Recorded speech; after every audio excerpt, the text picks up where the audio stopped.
Hello. So, hello, it's Tracy at Cats Books. Here we are, back in the bookshop. The last time I recorded a video from here, it was a bit of a mess because we were in the deepest part of lockdown and it was all very lonely. But Rachel Ward has come back. Are we quite distanced enough? I think we are. Rachel has popped in to see us. Rachel's a customer, a friend of the shop, a really good reader, has great taste in books, and is a translator as well. And one of the things that we really love about being part of the community bookshop is that we have opportunity to expand our knowledge of books because there are so many books out there, aren't there? And Rachel and I have some really good conversations, and it turns out that she has access to an awful lot that I wouldn't know about because she's a translator. And as you've said, it's kind of a translated book is kind of an instant win because you know that it's going to be good because enough people have liked it that they want to share it with more. And you've got one that you did earlier. Yeah.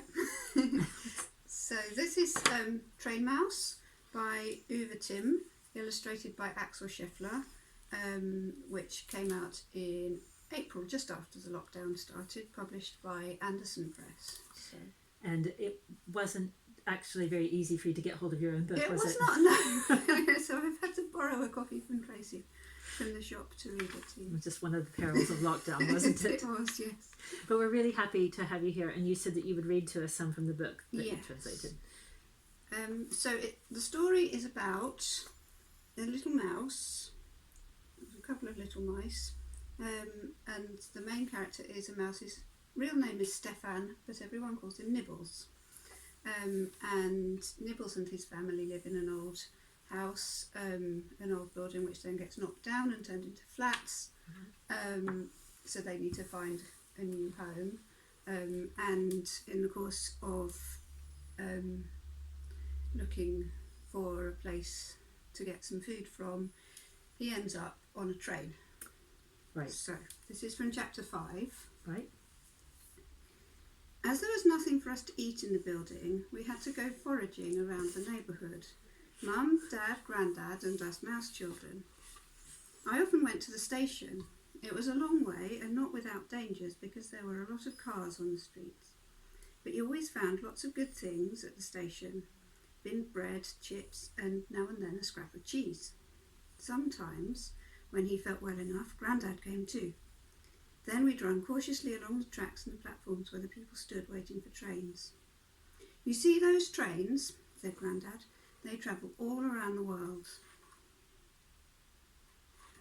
Do they even go to Switzerland, to Mouse Heaven? Yes, they go to Switzerland too. At least you could dream here at the station. I imagined myself in a factory, a qualified cheese nibbler, gnawing beautiful holes in the Swiss cheese and keeping them so neat that nobody could even see the tooth marks. Then, in the evenings, I lay freezing in the air vent. Not even a nest of the thickest fabrics could keep out the cold draught. Mum kept saying, "We've got to get out of here and fast. We have to find somewhere else." So there is a little nest there. But where? The old houses on Paradise Street were already home to well-established mouse families and they guarded their nests jealously. The new buildings were often even worse than ours. The cellars were regularly squirted with something they called insta-kill spray. If it got you, you'd be a dead mouse. That was how Isolde lost her parents. One evening, Mum saw a little mouse wandering around the road crying. She told Mum that the caretaker had just carried out her parents dead. She had no family left. So Mum brought the girl mouse, whose name was Isolde, home to us. Once Isolde was living with us, I generally went to the station with her. We'd got to know a snack stall at the station where there were lots of tasty things lying on the floor. Chips, for example. Unfortunately, they were often spoilt with ketchup, which the humans were unaccountably fond of smearing on them. Of course, it was much more fun to stroll around the station with Isolde than Grandad. We often snuggled down onto the platform edge and listened to the announcements on the loudspeakers. "Please take care on platform 15. The train to Paris is about to depart." Paris, I said. That sounds so good. And we'd watch the train's wheels roll past. Well, thank you so much for sharing that with us. So thank you again. Thank you.